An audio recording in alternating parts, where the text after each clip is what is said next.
Hello and welcome. I'm Joanne Law, Director of Mediation Institute and co-founder of Interact Support. I'm on a mission to prevent abuse and violence and to help people to have the skills to interact peacefully. This podcast is conversations with and for dispute resolution professionals. So please follow the podcast, and I really hope you enjoy the conversation. Okay, well, thank you, Melinda. Today I'm talking with Melinda Nutting, who is a child inclusive practitioner and family dispute resolution practitioner with a long background of working with children, and is very, very passionate about the benefits of actually giving children a real, genuine voice in family dispute resolution. So welcome, Melinda. Yes, so myself and my colleague Tanya Fitzpatrick, we have a service called Step-by-Step Support for Separated Families. Step-by-Step Support for Separated Families. Excellent.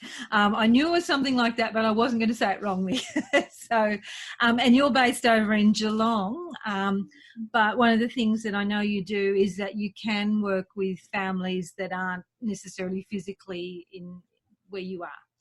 Yeah, I think it's very important, I suppose, that people don't, I suppose, in this work tend to think that they've got to always go for someone local if that service isn't there, or they choose something different. So we do a lot of Zoom work now, video work, and we've got clients interstate and throughout Victoria as well. And I'm a big fan of co-working and you know, working with other practitioners in whatever way possible. So I think that also is part of why I would love us to be, you know, recognised and available to work with other people in other places. Yeah, other practitioners. No, yeah. That's it. Look, I'll circle back to that because I'm really interested in it. But just in case anyone's listening that's actually, you know, saying CIP, what the hell's that, Joanne? Do you want to give us in a nutshell what it is, that sort of work that you do? Yeah. So how do you fit in okay, so I think that couple of things. Firstly, some people are familiar with the term as they hear about it in a you know, in the court processes where sometimes as a magistrate might ask the family to go and do a child inclusive consult with someone within the court, and that's not what I'm talking about. Yeah. Those people would be probably trained in child inclusive practice, just as would be family report writers, family consultants. Yes. However, the application of it's really different because it's feeding into a reportable and legal, you know, the process. Yeah. So it's really those court ones, and sometimes it's actually worth stating it because sometimes families don't understand, sometimes even mediators don't understand.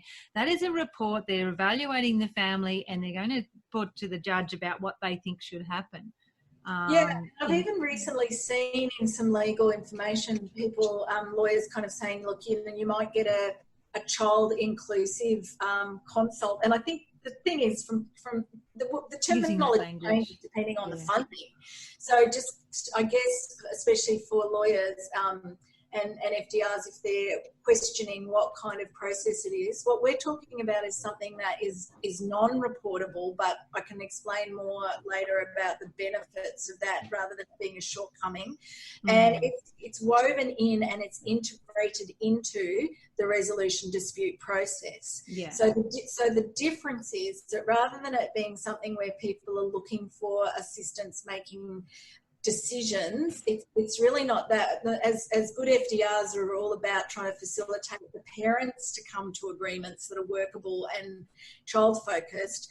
What the child inclusive offers is, and I'm going to talk it backwards, and I'm going to say it's about the parents being able to reflect on things in a way that might have been really difficult for them to do if they weren't assisted by a practitioner who had been able to feed back to them that their goals for their children are so vital and so important. So what if they were to be able to reflect and consider things differently? The two ways we could do that is either some work with the parents, which could be the way that we've been trained in it, but so too goes across what other programs like New Ways, parenting coaching and many avenues. Or we can do sessions with the children, and then the most important part about that is how it's fed back to the parents and how it is incorporated into the mediation. So some of the big mythology out there about this is that surely that would be bringing kids more into the conflict, and I can address that and explain why not. And secondly, the other thing is that the model's evolved from what people might have heard about, which is where the child consultant worked nearly independently of the mediation process. And what we know now is that, every family is different and every family's need is different, but there's a lot to be said for a model whereby the practitioner is there for at least some of the mediation process, because sometimes a mediator has got enough going on without being able to kind of step away from that and keep going back over some of the things that the child inclusive practitioner would have talked to the parents about. So yeah, absolutely. So you're both you're on the same page, I guess, by having the child inclusive practitioner coming into the mediation. Yeah, and I think what has happened in the past is that people have been completely concerned about the cost when you start talking about more than one practitioner and additional appointments. Yes. I think another myth to bust is that actually, because we all charge way less than people engaged in the legal system, and far less than family reports, what we're doing is still very much more economical and can be even fixed fee, because what we're trying to do is, and this is the way I look at it, I look at when you see a mediation situation, potentially, or you've already been in one, and you're looking for something that would make a difference there when the parents aren't in a good space or aren't agreeing. And what we're looking for is to bring them back to the very bottom line here, and maybe, just maybe, as a mediator, that might open up the opportunity for us to encourage or support them to consider another option or a little bit of a tweak to an option. And I think what it does for us as mediators, people seem to be a bit nervous that they don't know what to do with controlled inclusive, but I think when you start to use it, then as a mediator you feel like, okay, I could put that forward, because it's off the basis of you having, the feedback to the parents and a sense, it's real. Now, we don't breach kids' confidentiality. So that's another whole big area to say, how do you do the feedback to parents without breaching confidentiality? And I mean, I could go into all of this, but, keep up. But then, well, you're right, and there's a hell of a lot to unpack. And one of the things that I know you offer is, if there's a practitioner that wants to have a chat to you about child inclusive practice and they've got questions, you're up for a chat, a conversation with them. Look, I feel that because of the uncertainty and things that people say, like it costs too much or couldn't it work against the children, or one parent wants it but the other doesn't. So if people have got concerns, or they like the idea of child inclusive practice, but they're just like, people say no or whatever. So maybe you talk a little bit about that. I guess we've all got our passions, and mine and my work colleague Tanya's is child inclusive, and that's because we have lived and experienced the benefits of it for so long. But we're also aware of the roadblocks or the things that people would say from whatever information they've got, including it costs too much, or one party isn't interested, or won't put the kids in the middle and backfire.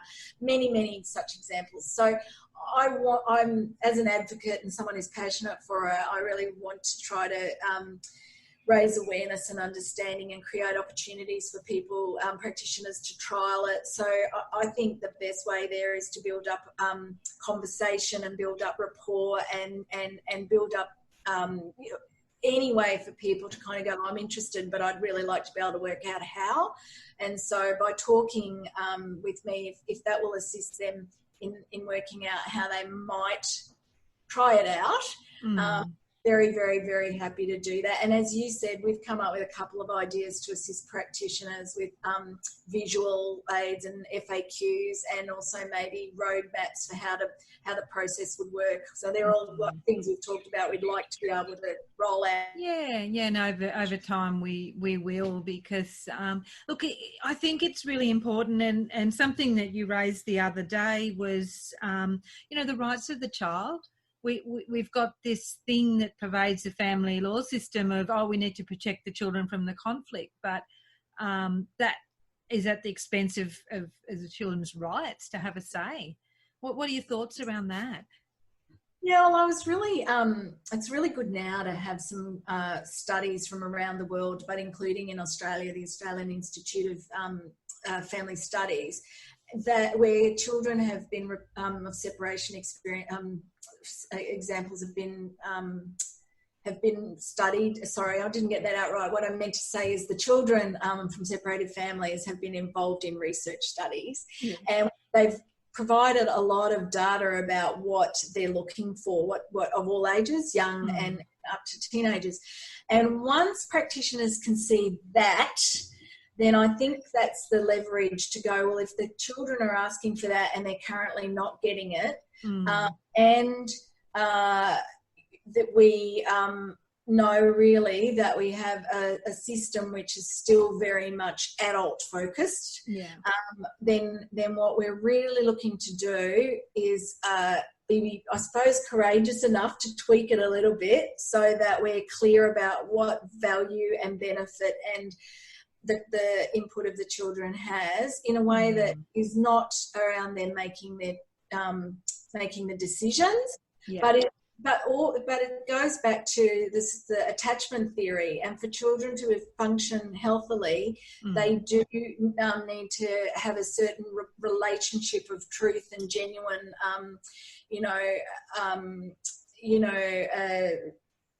attunement from their parents. And when parents are going through separation, they start to see things only through their lens, as in their individual experience of the other parent. And so the benefit of child inclusive is to not pit parents against each other, but identify how the children don't see one parent as wrong or right or what they do in this. But so it really flips it back to being truly child focused. And it doesn't mean more work has to be done by the parents. They can't kind of their own perspective. Wow, that's a really interesting distinction, though, because the court process and a very basic mediation process is about making a decision around how many nights, where are the hours, what are the changeovers, and those very practical things. But flipping it around so it's actually from the child's point of view, not about those, having the child to decide,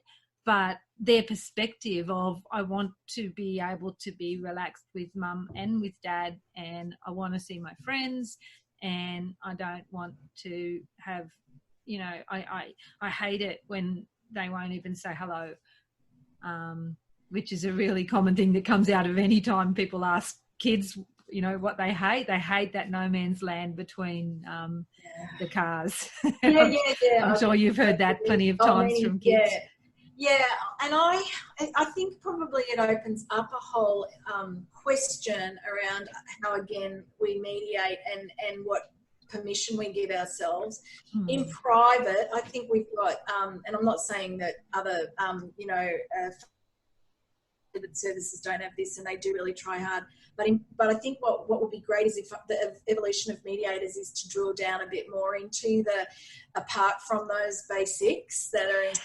Well, in some ways, and often I think maybe it's because maybe people have been trained in the public system, and that's the process that they're used to, and they haven't necessarily reflected on that sometimes the process is led by the funding rather than led by what you would do if, and ultimately the budget of a mediation process is so tiny compared to going to court, that really we should be doing everything that would be appropriate. And you're right. See, we've got more to offer than what we've been brave enough or comfortable enough to offer, and that's because of the setting of the market, because it's either government funded and free or very low cost, or the costs of the lawyers. And we for some reason what we're offering in the middle or even back at the lower end is still seen to sometimes be why wouldn't I just go for the government fund?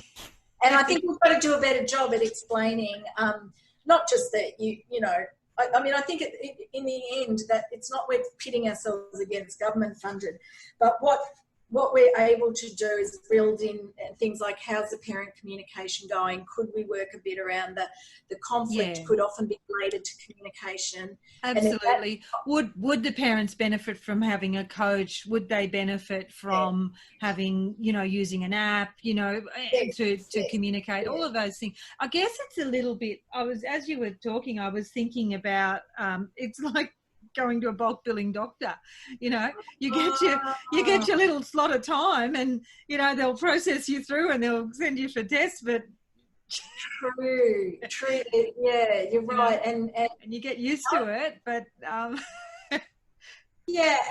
I think also too, I think the way that the Family Law Act 10 years ago introduced the FRCs and introduced the whole idea of mediation, then the legal system, the lawyers went, okay, well, if people are going to mediate, we refer them to an FRC because that's what the government set up. And I just don't think that then the FRCs or the funded organisations, they've really, really got the eye of the Attorney General right down on top of them. So they're very, we've got this idea that we've talked a bit about before, where what happens to the parties, the families that are screened out of those services, and at the moment would maybe make an incorrect assumption that they therefore had a certificate, therefore that means legal proceedings. And so even after 10 years, the way that the system's actually operating is still full of the education and information and the opportunities for families isn't really what it could be and what we could offer. And that's meant, I think, as practitioners, some of us have just kind of, we don't have the tools as a one-person outfit, so how do we do that? And that's where I'm talking about collaboration and background and team. Yeah, absolutely. And that's why membership associations like Mediation Institute or any of the others, or unfunded not-for-profits like Interact can be ways for us to collaborate when we do have private practices. So, we don't have to be one thing or the other, because, you don't get into this industry because, you're just out to make a quick buck. That's not, if that was your intention, you probably missed the point. Look, I think that's a really important point. So actually talking about getting into this industry, so how did you, I'm just curious, how did you end up being a child inclusive practitioner? Well, if I had to, I suppose, think about it, when I studied teaching studies, I took a bit of a left turn and I studied Steiner education, which some people may or may not know about, but it's really interesting because it does look at education from the child's developmental perspective, and it looks at the psychological and well-being of a child, and therefore it proposes a slightly different model for education. Okay, so sorry, can I just stop you? So you mean it doesn't make an assumption that the age will determine their maturity and capability? Very much so. Wow, that's right. Imagine that. And so it really did strike a chord with me that when we when we're looking at the development of kids and we're looking at healthy or interruptions to healthy development, and we overlay that with a parental or an adult perspective, which says, oh, they're lacking something, we need to, give them something. But then that doesn't work unless we've got this attunement and this feedback to the child about where they're at right now and what it is that they're needing to feel good enough about themselves and valid enough to go out of their comfort zone and take that next developmental challenge. So when you've got a situation like separation, we're talking about that. We're talking about pressure on parents that then can dictate a bit too much to the kids, so that then the kids aren't getting their needs met. Whereas if we could just step back and go, what are the children needing? So it's kind of ironic that what happened was I did some counselling studies, and then I got offered a job doing post-separation parenting groups, and then I fell into this area. But I think I found my passion because it was both based on that philosophy around children's development, and also my own experience of an amicable separation, but in my childhood, disruptive parental separation. Yeah. So I don't know. I think it must be karma or something it up here. Yeah. Oh no, that's excellent, and well, that's often our own personal insights. Often, really help us to think about, this could be done better, or hey, how come we managed it and these other people can't? So yeah, I think in terms of both Tanya's and my counselling backgrounds, how that helps enormously is, and I'm sure you're process too, is when you first meet a client and they're pouring out, and that's important. But in terms of then where you're going to go with them, sometimes we've got to step back and not kind of make assessments on screening out, for example, until we've got a sense of, it was the first thing that they needed to get that out there, but then what's there beneath that for them about going forward. And so I think and building that rapport with the clients, to do a little bit of testing or questioning around where they're sitting with things, because then we can start to see if their future focused goals, you could maybe work with that, kind of bring them away from where they're at. And so all of that's about wanting to help people move on, isn't it? And I suppose so then you've got to have some strategies around that, and that's what Interacts is great for as well, because it's all these basket full of strategies that can be very much important to get through this process, and no particular one process or timeline. No, absolutely. So it's not cookie cutter, because we've all got different levels of resilience right now. We've got different supports we've got different histories that we bring into it, and so we need it to be individualized, and that's what I like of having and as a FDR, I'm working with both parents and I'm getting their perspectives. But it's really difficult without knowing, when they're really polarised, when they're very different in what they think the kids want and what they think is appropriate for the kids. And it is very challenging, because, it's not, we can't decide. And when they haven't got the information for them to understand. One thing you asked me, sorry. No, go on. Yeah. One thing you asked me the other day was, at what point do you make them aware of child inclusive as an option? And it became aware that for some people it was after a mediation scenario, but that then you might propose it. But then is that as effective if people are already a bit polarised? So one thing I think that's got merit is to consider that we explain it much earlier, right back at the intake phase, but not really as a kind of like, and if you would like to think about this, or and that'll be up to you.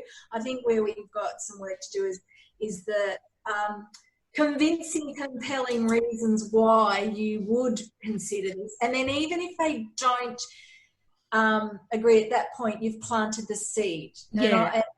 And I was saying to you that I've had a family at the moment where we've been planting the seed for the last 3 months, and it's after the second mediation that it was like at ease, like just so straightforward for them, like, oh yeah, now time to do that now. Yeah. But it was because we'd planted the seed, and I'd kept referring to it, not in a hard sell way, but like, well, you see, if you're really saying that and the other parent's saying this is how we would be able to factor in a consideration of what the child, and not that the child's making the decision. No. The child's going to be able to assist the parents in understanding that maybe both of them are right on one level, but maybe them are slightly wrong on the other level. Both of them are slightly absolutely, yeah. And I had a chat with, or did one of these sessions with Yvonne Flanders, who she's up in the Gold Coast. She's also a child inclusive practitioner, and and it's really around the child's experience of the world, and it's not about who's wrong or who's right. It's just really getting, as you said earlier, getting into the child's perspective, which is it's always going to be different to the parents because they're a kid. and then the thing is that I say to parents, when your child says something or behaves in a certain way, the lower part of the brain has to make some assessment of that, and you make it from the basis of your experience of the other parent. However, that's not the same as whether as what the child is actually trying to let you know. The child isn't letting you know that something's wrong. The child might be actually looking to you for reassurance that it's okay if it's very different at one house and the other. Yeah. But their language and the way they've pitched it might not be. No, absolutely. And if it wasn't such an emotionally charged thing for you, it would be, if it was about your parents' place when they go there, it's probably not going to be as emotionally pitched as the grandparents. Yeah. If the other thing, the in-law grandparents, though, that could be a different matter altogether. The other thing too is a big part of this is how you do work with the parents. I think it's really important to say that is about not going in the same way some people interpret a family report as having kind of assessed things that are wrong and need to be changed. So we're very, very careful to have a sense of each parent's different parenting style and attunement capacity and what other pressures and things they might be under. And there's a rule that you never give a parent more than what you believe they would find, and you can see that they would find useful and productive to hear and work with. Actually, that's something really interesting, because I'm aware of that, but it's a very subjective thing. So one that whether it's proposed or whether you perceive, but the feedback to parents, only what they're able to accept. How do you manage that? Well, how do you mind read that? You don't make it too soft, because you want to. You also want them to feel that what they're holding on to strongly is, I love my child and I want the best for them, and I want something better than what we've got now. So you're always sitting in that place of feeding back to them what they've said or what they would purport are their goals, and then you would ask open-ended questions like, so if this is happening like this now, but we know that that's not working, and that the child's kind of presenting with more anger than you think's healthy, and you're perceiving that that's because of the problem of the other parent. What could be a bit different? What would you consider could be something that you two could do differently? So we'll often talk about the you two as parents, you two, and so you explore things, but you'll get to see what the response to that is, and some parents will go, it'll never change, or da-da-da-da. So it is very much. Okay, so you're kind of calibrating on their responses to questions that are asking them to consider other perspectives, and if they're really stuck, then you feed back in the child stuff. So you're going, I get what you're saying because you've had this evidence, but remember what it was like when we mentioned that for the child about the other parents. So then you do that thing where you kind of get to see if they got any capacity to tune into their child really, needing both parents to be, psychologically sound. Yeah. The other thing, clear, we do we'll do a bit of a preliminary attunement check anyway in the setup prior to seeing the child. Yeah. And you do talk to the parents you talk early to on. Each parent separately first before you'd be bringing a child in. So we had a little bit of an interruption there, but you're back. Welcome back. One of the things I was really interested in is working with kids remotely, because there are more people training as child inclusive practitioners, but there certainly aren't enough of you around. Particularly quite a few of our members are in regional areas where there may not be someone. So can you tell me a little bit more about how that works, and are there any kind of constraints or differences, or it's too complicated and people need to just talk to you? No. Look, I'll be honest, when we are doing video work at the moment, it's mainly with the parents. But what we are fortunate enough, and so would other child inclusive practitioners, they'd be the same, you have in your, memory bank all the children you've dealt with. Yeah. So sometimes what you can be doing with parents there is asking them to run through scenarios individually that they're concerned about, or that are problematic for the mediation, and then without having seen their child, you can still apply a lot of the child inclusive. Okay, so you can do more of a child informed process. Yeah, where you're inputting information into. That's the yeah. But that would also be quite valuable, because as the mediator, it can be difficult to get that information in without perceptions of bias. That's it. That's right. Right. And I think that's, why you still need to talk to each person individually, and then that feedback sometimes that session might sometimes be done individually as well. But you're right, it takes away the bias because it's recognised that that's the child inclusive practitioner's role. That's right. Yeah. As far as seeing children, I have to say, I would love to be able to work more on how that could work better, because right now it would be, I would say, okay with older children who understood and felt a bit comfortable. So it's certainly not impossible, and in the way the world's going, but I'm not at the forefront of kind of like having the best technology and the best setup, and then what's happening at the other end, so that you make sure that it's, a comfortable and private location for that child and all those things. So there's a bit of work to be done there. Yeah, so in some ways it might be something that we could reach out with child counsellors and things like that, because that could work really well while they're at a counselling session to Zoom in. Yeah. That is, I think you're absolutely right, and to have prefaced it with the counsellor and, of course, with consent and confidentiality. Yeah, absolutely. You're not going to, but that way, I agree. You've got the support there, but it's not mum or dad in the background, watching, as mum and dads are very keen on doing. That's right. And I mean, because one of the things, if people bring the children is we're mindful that when they're leaving and we say goodbye, and we've already said to the parents, so don't, prior to that, don't kind of think that you've got to explain too much to them about what this is about, and then leaving and go, I told, Sally that it was private and confidential time today, so she might not want to kind of talk about it, and that's okay with you, isn't it, Dad? And isn't it, so you just say that in front of the child so that the child knows Dad's heard it and Mum's heard it too.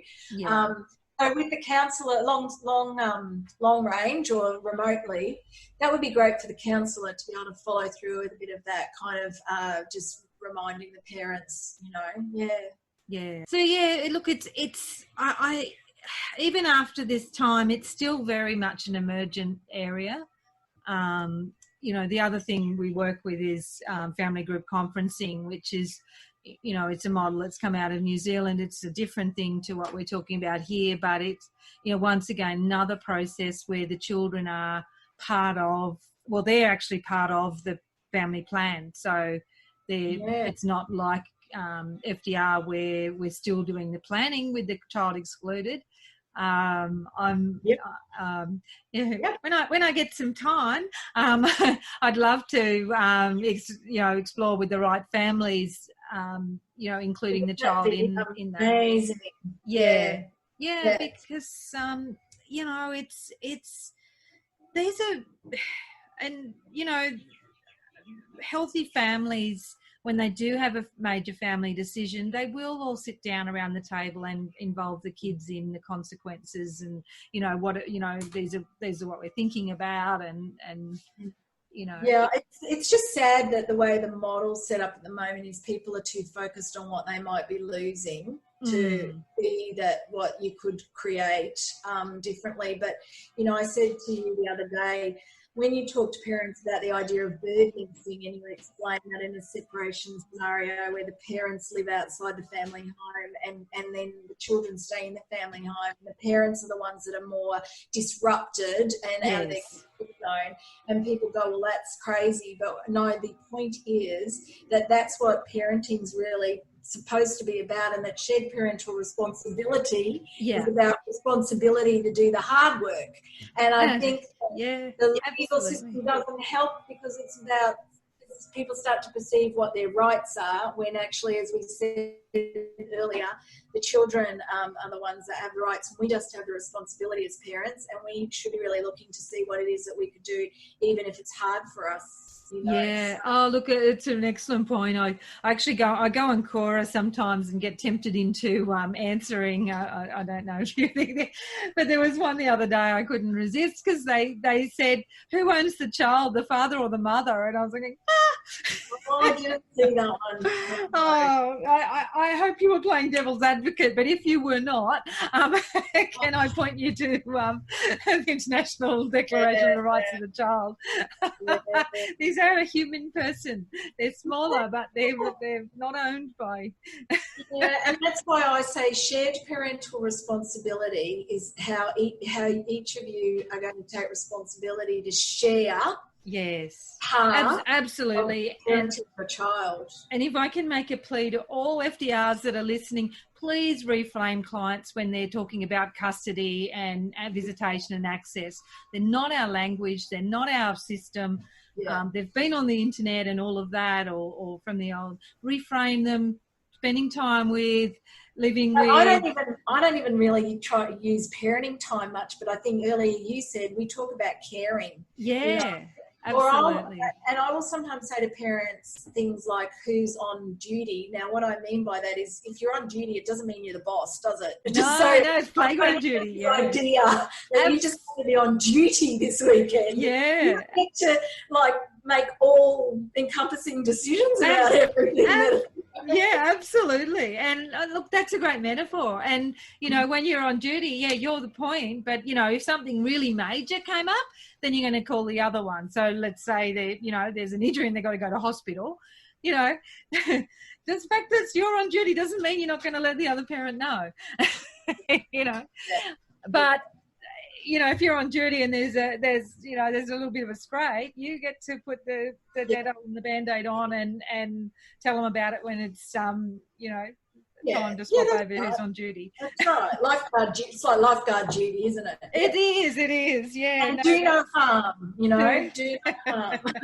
Absolutely. So, look, I'm just really mindful of time, and thank you so much.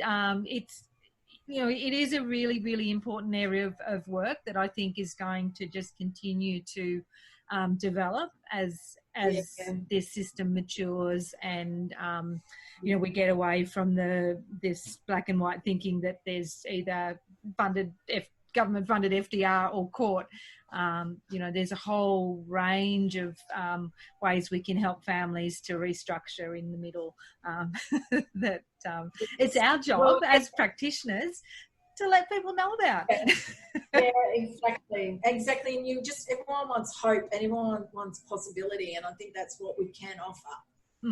Yeah, absolutely. So thank you once again. So I'd really appreciate it. And if anyone has questions or whatever, I'll make sure that we link through to your website and they'll be able to contact you as well and follow up the conversation. But if you are a Mediation Institute member or connected in one of our Facebook groups, we will be continuing the discussion about how we can improve the referral and I suppose connection between standard FDR and child inclusives to make it a more holistic model, I suppose. We're going on a learning journey together. Yeah, that's right. Yeah, let's create the future, because that's the only way it ever happens. So thank you once again. Thank you, Joanne, for all your interest and support and advocacy. You're welcome.